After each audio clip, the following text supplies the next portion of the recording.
Greetings, everyone, and a warm welcome to another edition of Marketing the Invisible. I'm Tom Pollard, beaming out to you from the Sunshine Coast in Australia, joined today by Brynne Tillman. Brynne, welcome back, because this is not the first time. A very warm welcome from down under. Where are you hanging out? Thrilled to be here, Tom. I am hanging out in northern New Jersey, right outside of Manhattan. And if you drive to the top of the hill, you can see the skyline, Wow. and it's a fabulous place to be. A little birdie told me you got a new home there with a brand new office for you and one for your hubby, so you're meeting the kitchen between meetings. Fabulous. It's a great place to be. Folks, Brynne is known for BS-free, hype-free lead generation strategies that actually work, which is a shock to a lot of people, because most of us are used to paying good money to people for their marketing advice, implementing it and finding that nothing changes. So it's refreshing to have you on the show, Brynne. Brynne is the CEO of Social Sales Link, solely focused on helping salespeople sell on LinkedIn, but without that sort of cheesy, salesy, spammy approach that unfortunately many people who reach out to us on LinkedIn are using. She's also the co-host of the Marketing Sales Social podcast. Title today is How to Convert LinkedIn Connections to Conversations. And this is going to be really interesting, because we know we need to establish rapport with prospects before we propose, perhaps meeting or talking about working together. Then Brynne's going to put the spotlight on exactly how we do that. Brynne, our 7 minutes is going to start now. Question number one is, who is your ideal client? Thanks, Tom. Professionals in business development, right? The sales reps, account executives, CEOs, coaches, and entrepreneurs, as well as board of directors and other trusted advisors that are responsible for new client acquisition. That's interesting. So board of directors and professionals, common denominator, they have a problem. Question two, what's the problem you solve for them? Well, generally their problem is the top of the pipeline challenges, but more specifically, the lack of warm referrals and inbound leads for the individual salespeople, and the ability to start conversations with those prospects from LinkedIn. So that's the problem you solve. It's the fresh, high rapport, high level inquiry or lead generation. Question three is around the symptoms. You get a new client on board. What's been happening in their business that's motivated them to reach out to you? So what are the symptoms of someone pre-working with Brynne? Yeah, that's a great question. And the problem we hear from so many sales professionals is their challenge with gaining access to prospects. It's harder than it's ever been before. Yeah. Or we'll hear, I have thousands of connections, but no conversations. Another one, when I ask for a conversation, I totally get ghosted. Yeah. I share content, yet no one engages. And some people even think I'm spamming. Right. And the biggest one that really kind of encompasses all of it is everyone says I need to use LinkedIn, but I can't figure out how to do it successfully. Yeah, I've posted articles, I've reached out to people. People might accept my connection. That seemed to be the easy part, but after that, it's just crickets. That's all I'm hearing. So we're talking about people that are growth orientated, they're proactive, they're doing things to solve this problem.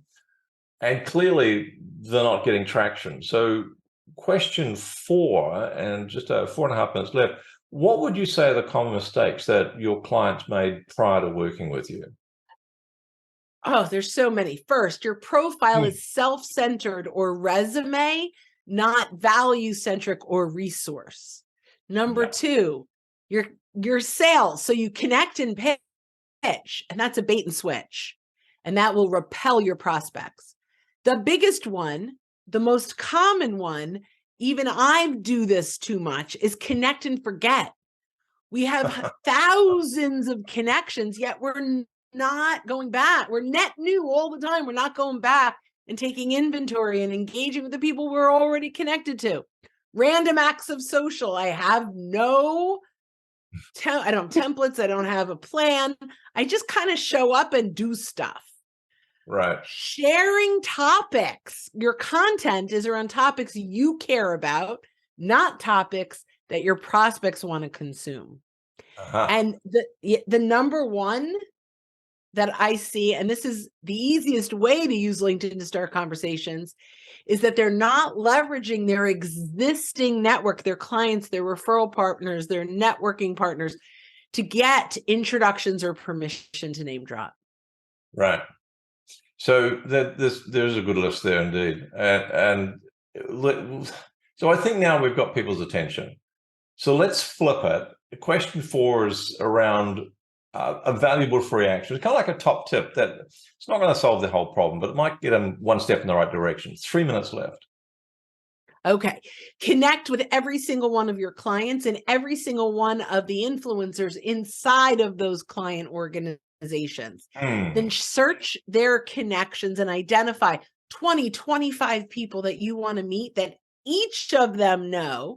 Get on a call, get some insights, run the names by them, and either get introductions if it's appropriate, or just ask that you can reach out to them, drop the client's name, let them know that you've been working with them and that they thought it made sense for you to reach out. And you will have a full pipeline consistently. Terrific top tip. Thank you for that. 2.25 minutes to go. Question 6, do you have a valuable free resource that we can direct people to they're going to find out more about how to solve this problem? Absolutely. We have a free public library, linkedinlibrary.com, where you can go, and we've got dozens of downloads and podcasts and videos. And I mean, just so many resources that are completely free. So linkedinlibrary.com. linkedinlibrary.com. Thank you for that, Brynne. Great resource. Go get it, folks. We've got, looks like 90 seconds left there or thereabouts, no, 75. What's the one question I should have asked you but didn't? Is automation for lead generation on LinkedIn a good idea? And the answer? No. So many people come to me and say, they've promised me I could get 100 connections this week and 25 appointments. You started with this, right? How much money have you spent on this bro marketing, right? Where it's just all fluff. Yeah. The bottom line is this is a relationship development tool. You would not send a robot to a Chamber of Commerce networking meeting. Don't send one here. It also breaks the LinkedIn agreement. And so your profile could get shut down. Right. So it's just a bad idea. Don't do that. Brynne Tillman, look, there's a treasure trove of insights and ideas there, folk. But make sure you do get to linkedinlibrary.com, because if you thought this was good, that's going to blow your mind. Brynne Tillman, thank you so much. Thank you, Todd. Thanks for checking out our Marketing the Invisible podcast. If you like what we're doing here, please head over to iTunes to subscribe, rate us, and leave us a review. It's very much appreciated. And if you want to generate 5 fresh leads in just 5 hours, then check out www.5hourchallenge.com.